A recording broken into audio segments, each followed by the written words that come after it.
చంద్రబాబు కూటమి ప్రభుత్వం విద్యార్థుల జీవితాలతో చెలగాటమాడుతుందంటూ వైఎస్ఆర్సీపీ అధ్యక్షుడు మాజీ సీఎం వైఎస్ జగన్మోహన్ రెడ్డి మండిపడ్డారు. 3 త్రైమాసికాలుగా ఫీజు రీయింబర్స్మెంట్ డబ్బులను పిల్లల చదువులకు చెల్లించకపోవడంతో చదువులు మానుకోవాల్సిన పరిస్థితులు వచ్చాయంటూ ఎక్స్ వేదికగా నిలదీశారు. చంద్రబాబు వారిపై కక్ష కట్టినట్టు వ్యవహరిస్తున్నారు. ఒంగోలు జిల్లా జే పంగులూరులో ఫీజు రీయింబర్స్మెంట్ రాక ఫీజులు కట్టలేక పనులకు వెళ్తున్న విద్యార్థి కథనం నాకు ఆవేదన కలిగించిందంటూ వైఎస్ జగన్ ట్వీట్ చేశారు. చంద్రబాబు రాగానే అన్ని రంగాల్లోనూ తిరోగమనమే కనిపిస్తుంది. ముఖ్యంగా విద్యారంగాన్ని దారుణంగా దెబ్బతీశారు.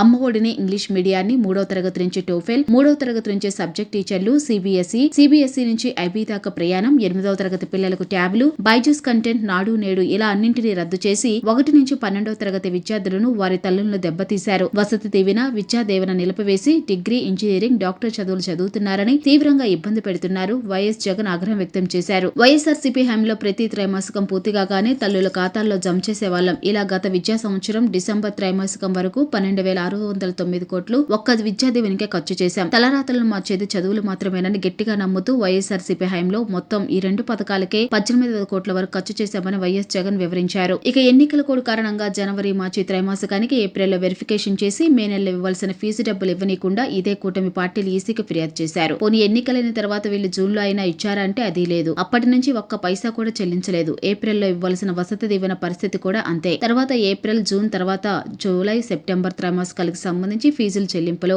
ఎలాంటి అడుగు ముందుకు పట్టడం లేదు. ఇప్పుడు అక్టోబర్, డిసెంబర్ త్రైమాసికం కూడా సగం గడిచిపోయింది. దీంతో కలుపుకుంటే సుమారు 2,800 కోట్లకు పైగా ఫీజులు రీయింబర్స్ చేయాల్సి ఉంది. మరో 1,100 కోట్లు లాడ్జింగ్, బోర్డింగ్ ఖర్చుల కింద వసతి బకాయిలు కూడా ఉన్నాయి. మొత్తంగా బకాయిలు పెట్టిన డబ్బులు డిసెంబర్ నాటికి 3,900 కోట్లకు చేరుకుంటాయి. కానీ ఈ ప్రభుత్వం తీరా చూస్తే మాటలేమో కోటలు దాటుతున్నాయి, కాళ్ళేమో గడప కూడా దట్టం లేదని దుయ్యబట్టారు వైఎస్ జగన్.